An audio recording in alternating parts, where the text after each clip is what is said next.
Welcome to study cloud. जैसा कि हम लोग बीपीएससी एग्ज़ाम के लिए परीक्षा प्लानर देख रहे हैं, इसमें हम लोग chapter wise previous year question देख रहे हैं। आज का टॉपिक है हमारा सुभाष चंद्र बोस एवं आईएनए। पहला प्रश्न है, सुभाष चंद्र बोस ने निकोबार द्वीप को नया नाम दिया था। क्या नाम दिया था इसे? स्वराज द्वीप।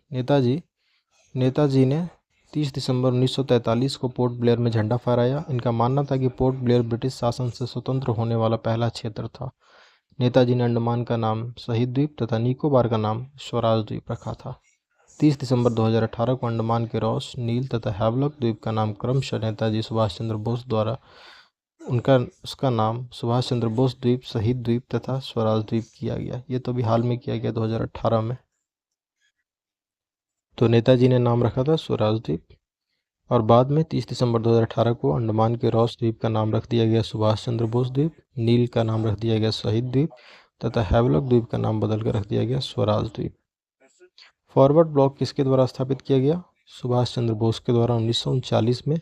मई 1939 में सुभाष चंद्र बोस द्वारा फॉरवर्ड ब्लॉक की स्थापना की गई। सुभाष चंद्र बोस का जन्म 23 जनवरी 1897 को उड़ीसा के कटक में हुआ था।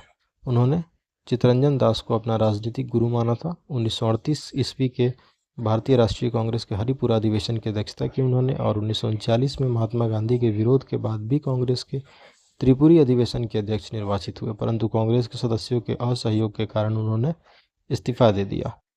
1945-46 में दिल्ली में हुए आईएनए के मुकदमों के पक्ष में पेश हुए वकील कौन थे? भूला भाई देसाई। वर्ष 1945-46 में दिल्ली में हुए आईएनए के मुकदमे के पक्ष में पेश होने वाले वकील भूला भाई देसाई थे। इस प्रकरण में आईएनए के अधिकारी कर्नल प्रेम सहगल, कर्नल गुरुबख्श सिंह ढिल्लों और मेजर जनरल शहबाज खान को कोर्ट मार्शल के लिए लाल किला लाया गया था, जो सिंगापुर में युद्ध के कैदी थे। बचाव पक्ष की पैरवी के लिए भारत के प्रसिद्ध वकील जवाहरलाल नेहरू, तेज प्रताप चपरू, कैलाश नाथ काटजू तथा आसफ अली ने वर्षों बाद पुनः वकालत की। नेताजी द्वारा आज़ाद हिंद सरकार की स्थापना की घोषणा कब की गई थी? 21 अक्टूबर 1943 को की गई थी। सुभाष चंद्र बोस जुलाई 1943 में पनडुब्बी द्वारा जर्मनी से जापानी नियंत्रण वाले सिंगापुर पहुंचे। वहां से उन्होंने दिल्ली चलो का विख्यात नारा दिया और 21 अक्टूबर 1943 को आज़ाद हिंद सरकार की स्थापना की घोषणा की। सुभाष चंद्र बोस के नाम के पहले सम्मान सूचक नेताजी किस देश में जोड़ा गया था? जर्मनी में। सुभाष चंद्र बोस भारतीय स्वतंत्रता संग्राम के अग्रणी नेता थे। द्वितीय विश्व युद्ध के दौरान जर्मनी में उन्हें नेताजी की उपाधि से संबोधित किया गया। कांग्रेस से इस्तीफा देने के पश्चात 1939 में उन्होंने फॉरवर्ड ब्लॉक की स्थापना की। आज़ादी के लिए संघर्ष में उनका प्रसिद्ध नारा था, तुम मुझे खून दो मैं तुम्हें आज़ादी दूंगा। उन्होंने 1943 में आज़ाद हिंद फौज की स्थापना की। भारतीय राष्ट्रीय सेना यानी आईएनए की स्थापना किस वर्ष में हुई? वर्ष 1943 में। आईएनए की स्थापना हुई कहाँ पे? सिंगापुर में। आज़ाद हिंद फौज की पुनर्स्थापना 1943 में सुभाष चंद्र बोस ने सिंगापुर में किया। वैसे इसके गठन का श्रेय कैप्टन मोहन सिंह को दिया जाता है, जो अंग्रेज के सेना में एक अफसर थे।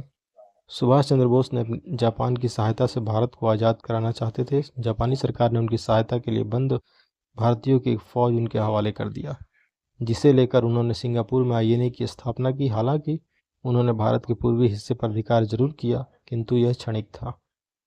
आईएनए किसके दिमाग की उपज थी और किसने इसकी स्थापना की? कैप्टन मोहन सिंह की दिमाग की उपज थी। इनके द्वारा स्थापित आज़ाद हिंद फौज की योजना कैप्टन मोहन सिंह के मन में मलाया में आई। वे आज़ाद हिंद फौज के संस्थापक सेनापति भी थे। जापानी सेना के अफसर मेजर फूजीहारा तथा सिख साधु ज्ञानी प्रीतम सिंह की सलाह पर मोहन सिंह ने सिंगापुर कब्जे के बाद बंदी बनाए गए 40,000 युद्ध बंदियों को लेकर आज़ाद हिंद फौज की स्थापना की, जिसका उद्देश्य भारत को मुक्ति दिलाना था। पुनः रास बिहारी बोस के नेतृत्व में मार्च 1942 में टोक्यो के सम्मेलन में अप्रवासी भारतीयों द्वारा इंडियन इंडिपेंडेंस लीग की स्थापना की गई। पुनः जुलाई 1943 में रास बिहारी बोस ने आज़ाद हिंद फौज तथा इंडिया इंडिपेंडेंस लीग के नेतृत्व का भार सुभाष चंद्र बोस को सौंप दिया। आज़ाद हिंद फौज की स्थापना किसने की? मोहन सिंह ने। कैप्टन मोहन सिंह ने। दिल्ली चलो का नारा संबंधित है किससे? इंडियन नेशनल आर्मी यानी आईएनए से। आज़ाद हिंद फौज की स्थापना 21 अक्टूबर 1943 को सिंगापुर में हुई। इसका गठन सुभाष चंद्र बोस द्वारा जापान के सहयोग से किया गया। सुभाष चंद्र बोस ने द्वितीय विश्व युद्ध के दौरान जुलाई 1943 को सिंगापुर के टाउन हॉल के सामने सुप्रीम कमांडर के रूप में सेना को संबोधित करते हुए दिल्ली चलो का नारा दिया। द्वितीय विश्व युद्ध के दौरान ही सुभाष चंद्र बोस ने तुम मुझे खून दो मैं तुम्हें आज़ादी दूंगा नारा भी दिया। अखिल भारतीय फॉरवर्ड ब्लॉक की स्थापना के लिए सुभाष चंद्र बोस से कौन जुड़े और आईएनए आंदोलन के साथ भी जुड़े रहे? इनका नाम था सीलभद्र याजी। बिहार के स्वतंत्रता सेनानी सीलभद्र याजी अखिल भारतीय फॉरवर्ड ब्लॉक की स्थापना हेतु सुभाष चंद्र बोस के संपर्क में रहे थे और बाद में आईएनए के आंदोलन में भी सक्रिय भूमिका निभाई। निम्नलिखित व्यक्तियों में से किसने 1943 में सुभाष चंद्र बोस को सिंगापुर में आईएनए बनाने में सहायता की? जनरल मोहन सिंह ने। नेक्स्ट टॉपिक है हमारा भारत के गवर्नर जनरल और वायसराय। सती प्रथा को बंद कराने में किसने लॉर्ड विलियम बेंटिक का सहयोग किया था? राजा राम मोहन राय ने। सती प्रथा को 1829 के नियम 17 के द्वारा लॉर्ड विलियम बेंटिक ने समाप्त कर दिया। इसमें बेंटिक का सहयोग राजा राम मोहन राय ने किया। भारत के किस गवर्नर जनरल के कार्यकाल में कलकत्ता, बम्बई और मद्रास विश्वविद्यालय स्थापित किए गए? ये हुआ था लॉर्ड कैनिंग के काल में। लॉर्ड कैनिंग का कार्यकाल वर्ष 1857 में कलकत्ता, बम्बई और मद्रास विश्वविद्यालय स्थापित किए गए। इन विश्वविद्यालयों की स्थापना वुड डिस्पैच 1854 के आधार पर किया गया। वुड डिस्पैच लॉर्ड डलहौजी के कार्यकाल में भारत भेजा गया। वुड डिस्पैच को भारतीय शिक्षा का मैग्ना कार्टा कहा गया है। निम्न में से कौन से सामाजिक सुधार विलियम बेंटिक ने प्रारंभ किए थे? सती प्रथा का उन्मूलन या दास प्रथा का उन्मूलन, धर्म परिवर्तन के कारण अयोग्यता के प्रावधान को हटाना और ठगों के संगठित गिरोह का दमन करना। इनमें से कौन कौन सा है जो कि सुधार किए गए विलियम बेंटिक के द्वारा? तो यहाँ पे सती प्रथा का उन्मूलन, धर्म परिवर्तन के कारण अयोग्यता के प्रावधान को हटाना और ठगों के संगठित गिरोह का दमन, 1, 3 और 4 ये तीनों सुधार जो हैं विलियम बेंटिक के द्वारा प्रारंभ किए गए। तो ऑप्शन बी जो है हमारा सही उत्तर है, ऑप्शन बी। और जहाँ तक बात है विलियम बेंटिक ने ये सब किया और कर्नल स्लीमन के सहयोग से ठगों के गिरोह का दमन किया गया था। उस समय ठगों का देशव्यापी गुप्त संगठन था जिसका दमन कैप्टन स्लीमन के सहयोग से हुआ। सन 1832 में धर्म परिवर्तन से होने वाली सभी अयोग्यताओं को समाप्त किया गया, जबकि दास प्रथा उन्मूलन विलियम बेंटिक ने नहीं किया था। लॉर्ड एलन बरो ने 1843 के एक्ट 5 के द्वारा भारत में दास प्रथा का उन्मूलन किया। लॉर्ड एलन बरो ने। किसने सिंध विजित करके उसका अधिग्रहण किया? ये किया गया नेपियर के द्वारा। सिंध में उत्तराधिकार के विवाद में अंग्रेजों ने नेपियर के द्वारा इसमें हस्तक्षेप किया और जब अमीरों ने इसका विरोध किया तो उन्हें उनके विरुद्ध युद्ध शुरू कर दिया। पूरे सिंध के थोड़े समय में ही आत्मसमर्पण कर दिया। अमीरों को बंदी बनाकर सिंध से निर्वासित कर दिया गया। सन 1843 में गवर्नर जनरल एलन बरो के अधीन सिंध को ब्रिटिश राज्य शासन में मिला लिया गया और चार्ल्स नेपियर का इसको प्रथम गवर्नर नियुक्त किया गया। दिल्ली दरबार के समय भारत का वायसराय कौन था? Lord Lytton. प्रथम दिल्ली दरबार का आयोजन 1 जनवरी 1877 को किया गया। इस समय भारत का वायसराय लॉर्ड लीटन था जिसका कार्यकाल 1876 से 1880 तक का था। इस दरबार में महारानी विक्टोरिया को भारत की साम्राज्ञी घोषित किया गया और कैसर हिंद की उपाधि प्रदान की गई। दूसरा दिल्ली दरबार होता है 1903 में आयोजित किया गया। उस समय भारत का वायसराय कर्जन था। तीसरा दिल्ली दरबार 1911 में होता है। इस समय भारत का वायसराय हार्डिंग द्वितीय था। इस दरबार में बंगाल विभाजन को रद्द करने की तथा भारत की राजधानी को कलकत्ता से दिल्ली स्थानांतरित करने की घोषणा की गई। तृतीय दिल्ली दरबार 1911 में। इनमें से किस वायसराय को अंडमान द्वीप समूह में छुरा मारकर मौत के घाट उतार दिया गया? लॉर्ड मेयो को। लॉर्ड मेयो को अंडमान द्वीप समूह पर शेर अली अफरीदी नामक व्यक्ति ने छुरा मारकर हत्या किया। सर जॉन लॉरेंस के बाद लॉर्ड मेयो भारत का वायसराय बनकर भारत आए थे। मेयो द्वारा जो कार्य किए गए थे उनमें प्रमुख कार्य है 1872 में जनगणना का कार्य प्रारंभ करवाना, 1872 में कृषि विभाग की स्थापना, 1875 में राजकुमारों के अध्ययन के लिए प्रसिद्ध मेयो कॉलेज की स्थापना अजमेर में, बम्बई व मद्रास में नमक कर में वृद्धि। मेयो ने बजट घाटे को कम कर दिया तथा आयकर की दर को 1% से बढ़ाकर 2.5% कर दिया। दिल्ली राज्यों के साथ देशी राज्यों के साथ संबंधों में सर्वोच्चता की शक्तियों को सुस्पष्ट रूप से किसने परिभाषित किया? लॉर्ड कर्जन के द्वारा किया गया। देशी राज्यों के साथ संबंधों में सर्वोच्चता की शक्तियों को सुस्पष्ट रूप से लॉर्ड कर्जन ने परिभाषित किया। लॉर्ड कर्जन के काल की प्रमुख घटनाएं कुछ इस प्रकार हैं। कलकत्ता कॉरपोरेशन एक्ट 1899 में आना, सहकारी क्रेडिट सोसाइटी अधिनियम 1904, रेलवे आयोग की नियुक्ति 1901 में, भारतीय विश्वविद्यालय अधिनियम 1904, स्मारक संरक्षक अधिनियम 1904 और बंगाल विभाजन 1905। पुरातत्व विभाग की स्थापना 1904। नीचे दिए गए सूची 1 सूची 2 मिलान करना है। इल्बर्ट बिल विवाद किससे संबंधित है? लॉर्ड रिपन से। द्वितीय अफगान युद्ध लॉर्ड लीटन से। धार्मिक अयोग्यता अधिनियम लॉर्ड डलहौजी से। और प्राचीन स्मारक अधिनियम लॉर्ड कर्जन। जो मिलान हमारा इस प्रकार है। Ilbert bill Lord Ripon. द्वितीय अफगान युद्ध लॉर्ड लीटन। धार्मिक अयोग्यता अधिनियम लॉर्ड डलहौजी। प्राचीन स्मारक अधिनियम लॉर्ड कर्जन। भारत का प्रथम गवर्नर जनरल कौन था? भारत का प्रथम गवर्नर जनरल इनमें से कौन था? इसमें किया गया था मुख्य प्रशासनिक उद्देश्य से किया गया, जो कि हमारे ऑप्शन में नहीं दिया गया। मेयो, लीटन, कैनिंग, डफरिन ये नहीं थे। भारत पर ब्रिटिश शासन एक व्यापारिक इकाई के रूप में तब शुरू हुआ जब 31 दिसंबर 1600 को ईस्ट इंडिया कंपनी ने रानी एलिजाबेथ प्रथम से रॉयल चार्टर प्राप्त किया और चार्टर एक्ट 1833 के द्वारा बंगाल के गवर्नर जनरल का नाम ये पदनाम पुनः बदलकर भारत का गवर्नर जनरल कर दिया गया। भारत के प्रथम गवर्नर जनरल जो थे वो विलियम बेंटिक थे, जो कि इनमें नहीं दिया गया है। उपयुक्त में से कोई नहीं।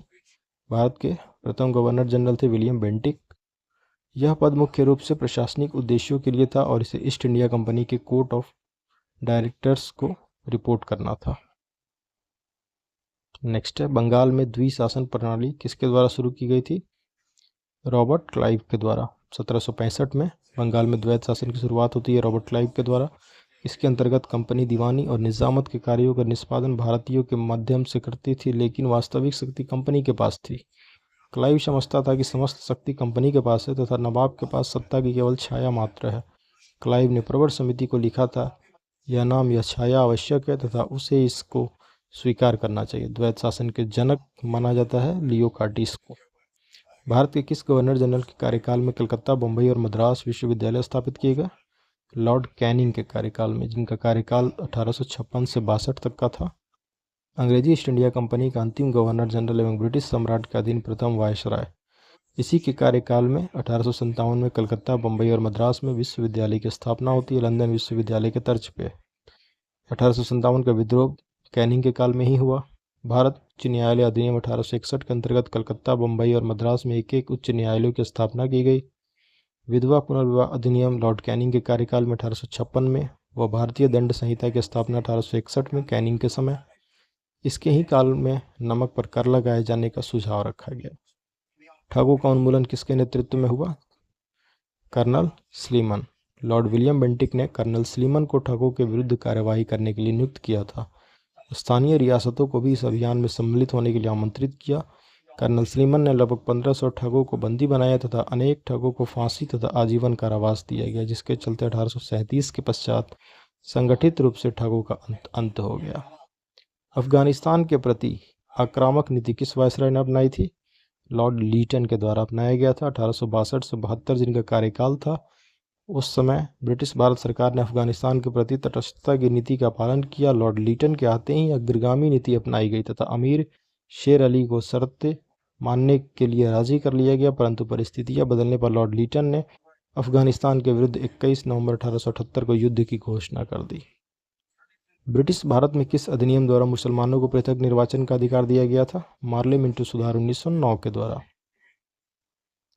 1909 के अधिनियम के द्वारा मुसलमानों को पृथक निर्वाचन का अधिकार प्रदान किया गया। मार्ले मिंटो सुधारों का सबसे बुरा पक्ष था पृथक अथवा सांप्रदायिक निर्वाचन पद्धति की सुविधा मुसलमानों को प्रदान करना। इस सुविधा ने कालांतर में भारत में भावी सार्वजनिक जीवन को विषाक्त कर दिया।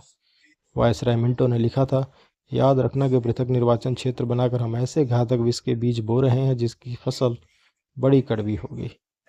किस अधिनियम के तहत भारत में हाई कमीशन पद की स्थापना हुई? ये हुई थी 1919 के अधिनियम के तहत, जिसे मॉन्टेग्यू चेम्सफोर्ड सुधार भी कहा जाता है। इसके द्वारा भारत परिषद के सदस्यों की संख्या कम से कम 8 व ज़्यादा से ज़्यादा 12 कर दी गई। भारत सचिव के कार्यभार को कम करने के लिए हाई कमीशन की नियुक्ति की गई। इसके द्वारा प्रांतों में द्वैत शासन की स्थापना कर दी गई। भारत का अंतिम वायसराय कौन था? Lord Mountbatten. भारत का प्रथम गवर्नर जनरल कौन था? Lord William Bentinck. Regulating act 1773 के तहत वारन हेस्टिंग को बंगाल का प्रथम गवर्नर जनरल बनाया गया। राजस्व बोर्ड का गठन, बनारस की संधि, एशियाटिक सोसाइटी ऑफ बंगाल की स्थापना आदि इनके कार्यकाल के प्रमुख घटनाएं हैं।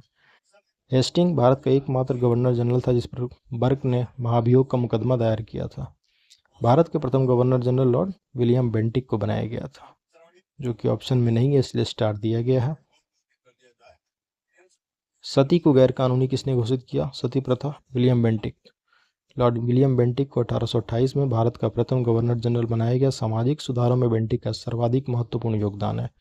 उसने 1829 में सती प्रथा का अंत तथा 1830 में कर्नल स्लीमन और स्थानीय रियासतों की मदद से ठगी प्रथा को समाप्त किया। उसने बाल हत्या को भी प्रतिबंधित कर दिया। उसके समय में मैकाले की सिफारिशों के बाद अंग्रेजी को शिक्षा का माध्यम स्वीकार कर लिया गया। इंपीरियल कैडेट कॉर्प्स, इसकी स्थापना किसने की थी? लॉर्ड कर्जन ने। देसी नरेशों के राजकुमारों के सैनिकों के लिए इंपीरियल कैडेट कॉर्प्स की स्थापना लॉर्ड कर्जन द्वारा की गई। किचनर से विवाद के कारण ही इन्होंने त्यागपत्र दिया था। कर्जन ने 1903 में कहा कि वायसराय पद से निवृत्त होने पर वह कलकत्ता निगम का महापौर होना पसंद करेगा। पंजाब भूमि हस्तांतरण अधिनियम कब पारित किया गया था? 1900 में। सन 1900 में किया गया। कर्जन के द्वारा लाया गया था पंजाब भूमि हस्तांतरण अधिनियम। कर्जन के भारत में आने से पूर्व यहाँ भयंकर अकाल पड़ा था, जिससे यहाँ की जनता त्रस्त थी। उसने मैकडोनाल्ड की अध्यक्षता में एक अकाल आयोग गठित किया। उसने यह अधिनियम पारित कराकर किसानों को साहूकारों द्वारा दी जाने वाली बेदखली से बचाया। किसानों को कम ब्याज पर ऋण की सुविधा देने के लिए कृषि बैंक और सरकारी समितियों की स्थापना की। सिंचाई की व्यवस्था को सुधारने के लिए कर्जन ने 1901 में सरमान क्रिफ की अध्यक्षता में एक सिंचाई आयोग नियुक्त किया। द्वैध शासन का जनक किसे माना जाता है? जनक माना जाता है सर लियोनिल कर्टिस को। दोहरी व्यवस्था के अंतर्गत प्रशासन, राजस्व वसूली और दीवानी न्याय गवर्नर के पास रखे तथा आंतरिक शांति व्यवस्था, फौजदारी न्याय तथा अन्य समस्त प्रशासनिक दायित्व नवाब पर छोड़ दिया गया। इस व्यवस्था से अधिकार एवं उत्तरदायित्व दोनों को अलग किया गया। इसी का द्वैध शासन कहते हैं। द्वैध शासन का जनक सर लियोनिल कार्टिस को माना जाता है। मुझे विश्वास है कि कांग्रेस अपने विनाश की तरफ जा रही है और मेरी यह बड़ी इच्छा भारत में रहते होगी कि इसके शांति प्रिय निधन के लिए इसका सहायक बनूं। ये किसने लिखा है? ये है कथन लॉर्ड कर्जन का। मुझे विश्वास है कि कांग्रेस अपनी विनाश की तरफ जा रही है और मेरी यह बड़ी इच्छा भारत में रहते होगी कि इसके शांतिप्रिय निधन के लिए मैं इसका सहायक बनूं। 1919 में जब मॉन्टेग्यू चेम्सफोर्ड अधिनियम पास हुआ तब इंग्लैंड का प्रधानमंत्री कौन था? Lord George. निम्न में से किस वायसराय के कार्यकाल में भारतीयों को राय बहादुर और खान बहादुर की उपाधियां प्रदान करना प्रारंभ हुआ था? लॉर्ड लीटन के कार्यकाल में। किस साल रेगुलेटिंग एक्ट पारित किया गया? सन 1773 में। 1773 में पारित किया गया। भारत में ईस्ट इंडिया कंपनी के कर्मचारियों की मनमानी, दुराचारी एवं ऐश्वर्यपूर्ण गतिविधियों को नियंत्रित करने का प्रयास किया गया। लॉर्ड नॉर्थ द्वारा प्रस्तुत गोपनीय समिति की रिपोर्ट पर आधारित इस एक्ट ने भारत में एक सुनिश्चित शासन पद्धति की शुरुआत की। मॉन्टेग्यू चेम्सफोर्ड की रिपोर्ट भारत सरकार अधिनियम 1919 का आधार बनी। स्वतंत्र भारत के पहले भारतीय गवर्नर जनरल कौन थे? राजगोपालाचारी। 15 अगस्त 1947 को भारत स्वतंत्र हुआ। स्वतंत्र भारत के प्रथम गवर्नर जनरल लॉर्ड माउंटबेटन, जबकि स्वतंत्र भारत के प्रथम एवं अंतिम भारतीय गवर्नर जनरल चक्रवर्ती राजगोपालाचारी थे, सी राजगोपालाचारी। सुरक्षा प्रकोष्ठ की नीति संबंधित है वॉरेन हेस्टिंग्स से। सुरक्षा प्रकोष्ठ या घेरे की नीति 1765 से 1813 तक लागू रही। इस नीति के मुख्यतः वॉरेन हेस्टिंग और वेलेजली संबंधित थे। इस नीति के तहत कंपनी ने अपने राज्यों के चारों ओर मध्य राज्य यानी बफर स्टेट बनाने का प्रयत्न किया। वेलेजली के आने से कंपनी के विभिन्न रियासतों के साथ संबंधों में परिवर्तन आया। वेलेजली का उद्देश्य भारतीय रियासतों को अपनी रक्षार्थ कंपनी पर निर्भर करने का बाध्य करना था। उसने भारतीय रियासतों को अंग्रेजी राजनीतिक शक्ति की ओर सैनिक रक्षा के घेरे में लाने का प्रयत्न किया। सन 1935 के विधेयक के तहत गठित संयुक्त संसदीय समिति के अध्यक्ष थे, जिसके परिणाम स्वरूप भारत सरकार कानून 1935 निर्मित हुआ। ये थे लॉर्ड लिनलिथगो। अंतिम गोलमेज सम्मेलन नवंबर 1932 में होता है। तृतीय गोलमेज एक श्वेत पत्र जारी किया गया जिस पर ब्रिटेन की संसद की संयुक्त प्रवर समिति ने विचार किया। इस समिति के अध्यक्ष लॉर्ड लिनलिथगो थे। इसके सुझावों के आधार पर 1935 का अधिनियम बनाया गया। इस अधिनियम में संघीय व्यवस्था को स्वीकार किया गया। इस अधिनियम ने प्रांतों में द्वैध शासन प्रणाली को समाप्त कर दिया और प्रांतीय स्वायत्तता के सिद्धांत को स्वीकार किया। प्रांतों को प्रशासन के लिए स्वायत्त शासी इकाई माना गया। ब्रिटिश प्रधानमंत्री सर विंस्टन चर्चिल ने मार्च 1942 में घोषणा की कि भारत के संवैधानिक समाधान के लिए स्ट्रैफोर्ड क्रिप्स भारत का दौरा करेंगे। रैमजे मैकडोनाल्ड ने सांप्रदायिक अधिनिर्णय को घोषित किया जो दलितों से संबंधित था। प्रधानमंत्री क्लीमेंट एटली ने 20 फरवरी 1947 को यह घोषणा की कि जून 1948 से पहले भारतीयों को सत्ता सौंप देंगे। 1906 में मिंटो से शिमला में मिले मुसलमानों के शिष्टमंडल ने प्रार्थना की कि मुसलमानों के लिए एक पृथक निर्वाचक वर्ग बनाया जाए। बंगाल विभाजन की घोषणा के बाद ही 1 अक्टूबर 1906 को आगा खां के नेतृत्व में मुसलमानों का एक शिष्टमंडल तत्कालीन वायसराय लॉर्ड मिंटो से मिला तथा केंद्रीय, प्रांतीय एवं स्थानीय निकायों में निर्वाचन हेतु मुसलमानों के लिए विशिष्ट स्थिति की मांग की। पृथक निर्वाचन वर्ग। मुसलमानों को 1909 के अधिनियम द्वारा पृथक निर्वाचक की व्यवस्था में शामिल किया गया था। नागरिक सेवाओं के लिए प्रतियोगी परीक्षा प्रणाली के सिद्धांततः स्वीकार किया गया कब? 1853 में। 1853 के चार्टर एक्ट के द्वारा प्रतियोगितात्मक परीक्षाओं के आधार पर सरकारी सेवाओं में भर्ती को सिद्धांततः स्वीकार कर लिया गया। ध्यातव्य है कि इसकी देखरेख के लिए लॉर्ड मैकाले की अध्यक्षता में एक आयोग का गठन किया गया था, जो कि प्रतियोगात्मक परीक्षाओं में सेवाओं की भर्ती को देखना था। निम्न में से किस अधिनियम के तहत लॉर्ड कॉर्नवालिस को अपनी काउंसिल के फैसलों को रद्द करने का अधिकार मिल गया था? 1786 के एक्ट से। 1786 के अधिनियम के तहत लॉर्ड कॉर्नवालिस को अपनी काउंसिल के फैसले को रद्द करने का अधिकार मिल गया। इस अधिनियम के तहत गवर्नर जनरल और मुख्य सेनापति की शक्तियां भी कॉर्नवालिस को दे दी गई। ब्रिटिश सरकार ने सन 1773 में रेगुलेटिंग एक्ट पारित किया। इस एक्ट ने भारत के एक सुनिश्चित शासन पद्धति की शुरुआत की। इसने बंगाल प्रेसिडेंसी के प्रशासन के लिए गवर्नर जनरल की। इस एक्ट के द्वारा कलकत्ता में एक सुप्रीम कोर्ट की स्थापना की गई। सुप्रीम कोर्ट को सिविल, आपराधिक, नौसेना तथा धार्मिक मामलों में अधिकारिता प्राप्त थी। सन 1793 के चार्टर ने कंपनी के व्यापार करने की अवधि को 20 वर्षों के लिए और बढ़ा दिया। 1813 के चार्टर द्वारा कंपनी का भारत में व्यापारिक एकाधिकार समाप्त कर दिया गया, लेकिन चाय और चीनी पर कंपनी का एकाधिकार बना रहा और ब्रिटिश निवासियों को भारत से व्यापार करने की छूट दे दी गई। भारत सरकार अधिनियम 1935 ने क्या समाप्त किया? प्रांतीय द्वैत शासन व्यवस्था को समाप्त किया। 1935 के भारत सरकार अधिनियम द्वारा प्रांतीय द्वैत शासन व्यवस्था समाप्त करके केंद्र में द्वैत शासन लागू किया गया। इस अधिनियम द्वारा प्रांतों में स्वायत्त शासन की स्थापना तथा भारतीय संघ की संरचना का भी प्रावधान था।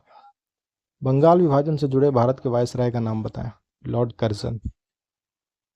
लॉर्ड कर्जन ने 16 अक्टूबर 1905 को बंगाल के विभाजन को प्रभावी कर दिया। लॉर्ड वेलेजली की सहायक संधि को स्वीकार करने वाला पहला मराठा सरदार पेशवा बाजीराव द्वितीय थे। इन्होंने पेशवा बाजीराव द्वितीय सहायक संधि स्वीकार करने वाला प्रथम मराठा सरदार था। 31 दिसंबर 1802 को अंग्रेजों ने बाजीराव द्वितीय के साथ सहायक संधि किया। लॉर्ड वेलेजली का शासनकाल 1798 से 1805 तक का था, जिसने सहायक संधि की नीति के द्वारा बहुत सी देशी राज्यों को अपने अधीन किया। निम्नलिखित में से किसने बंगाल में द्वैत शासन प्रणाली को समाप्त किया? वॉरेन हेस्टिंग ने। क्लाइव द्वारा बक्सर के युद्ध के बाद 1765 में बंगाल में द्वैत शासन लागू किया गया था, जिसे 1772 में बंगाल के गवर्नर वॉरेन हेस्टिंग ने समाप्त कर दिया। वॉरेन हेस्टिंग बंगाल का अंतिम गवर्नर था। 1773 के रेगुलेटिंग एक्ट के तहत वॉरेन हेस्टिंग को बंगाल का प्रथम गवर्नर जनरल नियुक्त किया गया। स्वतंत्र भारत का अंतिम गवर्नर जनरल कौन था? सी राजगोपालाचारी। रेगुलेटिंग एक्ट के प्रावधानों के अंतर्गत बिहार के लिए एक प्रांतीय सभा की स्थापना कब होती है? 1774 में। रेगुलेटिंग एक्ट का उद्देश्य भारत में ईस्ट इंडिया कंपनी की गतिविधियों को ब्रिटिश सरकार की निगरानी में लाना था। इसके अतिरिक्त कंपनी की संचालक समिति में आमूलचूल परिवर्तन करना तथा कंपनी के राजनीतिक अस्तित्व को स्वीकार करके उसके व्यापारिक ढांचे को राजनीतिक कार्यों के योग्य बनाना था। इसको 1773 में ब्रिटिश संसद ने पास किया तथा 1774 में इसे लागू किया। इस एक्ट के प्रावधानों के अंतर्गत सन 1774 में बिहार के लिए एक प्रांतीय सभा की स्थापना हुई। 1878 का वर्नाक्यूलर प्रेस एक्ट किसने रद्द किया? लॉर्ड रिपन ने रद्द किया। 1878 का vernacular press act Lord Ripon ने 1882 में रद्द कर दिया। 1878 में लीटन ने वर्नाक्यूलर प्रेस अधिनियम पारित करके भारतीय समाचार पत्र पर कठोर प्रतिबंध लगा दिया। इस एक्ट के अंतर्गत अनुचित प्रकाशन को रोकने के लिए मजिस्ट्रेटों को व्यापक अधिकार मिल गए थे।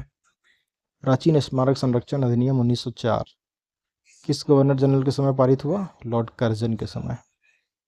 भारत का संविधान किसके द्वारा ग्रहण किया गया? संविधान सभा के द्वारा। जुलाई 1946 में संविधान सभा की प्रथम बैठक हुई थी। बंगाल विभाजन को किसके समय उलट दिया गया? लॉर्ड हार्डिंग के समय। 1911 में जो दिल्ली दरबार हुई 12 दिसंबर को इस समय लॉर्ड हार्डिंग वायसराय था। दिल्ली दरबार में ही बंगाल विभाजन को रद्द किया गया और कलकत्ता से दिल्ली राजधानी को स्थानांतरित किया गया। पिट्स इंडिया एक्ट ब्रिटिश संसद द्वारा कब पारित किया गया था? 1784 में। ब्रिटिश संसद ने कंपनी के ऊपर अपने प्रभाव को और मजबूत करने के उद्देश्य से 1784 में पिट्स इंडिया एक्ट पारित किया। इसमें कंपनी के व्यापारिक एवं राजनीतिक क्रियाकलाप को एक दूसरे से अलग कर दिया गया। द्वैत शासन, जिसके अंतर्गत प्रांतीय कार्यपालिका का 2 भागों में विभाजन हुआ, किसका प्रतिफल था? मॉन्टेग्यू चेम्सफोर्ड सुधार 1919 का प्रतिफल था। क्योंकि इस अधिनियम के जन्मदाता भारत सचिव मॉन्टेग्यू और भारत के गवर्नर जनरल चेम्सफोर्ड थे। इस अधिनियम की मुख्य विशेषता है, पहली थी कि प्रांतों में उत्तरदायी सरकार की स्थापना के लिए द्वैत शासन व्यवस्था की शुरुआत। दूसरी थी कि प्रांतीय विषयों को 2 भागों में विभाजित किया गया। पहला, क में आरक्षित विषय, ख में हस्तांतरित विषय। आरक्षित विषय के अंतर्गत कानून एवं व्यवस्था, वित्त, भू राजस्व, सिंचाई, खनिज संसाधन सम्मिलित हैं, जबकि हस्तांतरित विषय के अंतर्गत शिक्षा, स्वास्थ्य, स्थानीय प्रशासन, उद्योग, कृषि सम्मिलित हैं। और तीसरा आता है लोक सेवा आयोग का गठन किया गया। लॉर्ड कर्जन द्वारा किस वर्ष भारतीय विश्वविद्यालय एक्ट पारित किया गया? 1904 में। लॉर्ड कर्जन ने 1902 में थॉमस रैली की अध्यक्षता में विश्वविद्यालय आयोग गठित किया, जिसकी सिफारिश पर 1904 में विश्वविद्यालय एक्ट पारित किया गया। महारानी विक्टोरिया को भारत की साम्राज्ञी नियुक्त किया गया वर्ष 1877 में। महारानी विक्टोरिया को भारत की साम्राज्ञी वर्ष 1877 में घोषित किया गया। 1877 में लॉर्ड लीटन ने दिल्ली दरबार का आयोजन किया, जिसमें महारानी विक्टोरिया को कैसर-ए-हिंद की उपाधि व भारत की साम्राज्ञी घोषित किया गया। अगस्त 1858 में ब्रिटिश संसद ने एक अधिनियम पारित करके भारत में कंपनी का शासन समाप्त करके समस्त कार्यभार ब्रिटिश सम्राट को सौंप दिया। इस अधिनियम के द्वारा भारत के गवर्नर जनरल को वायसराय, जिसका अर्थ सम्राट का प्रतिनिधि, कहा जाने लगा। महारानी विक्टोरिया द्वारा एक घोषणा की गई, जिसे लॉर्ड कैनिंग द्वारा 1 नवंबर 1858 में इलाहाबाद में पढ़ा गया। नेक्स्ट वीडियो हम देखेंगे रियासतों का एकीकरण कैसे हुआ। Thanks for watching, keep supporting study cloud. Thank you.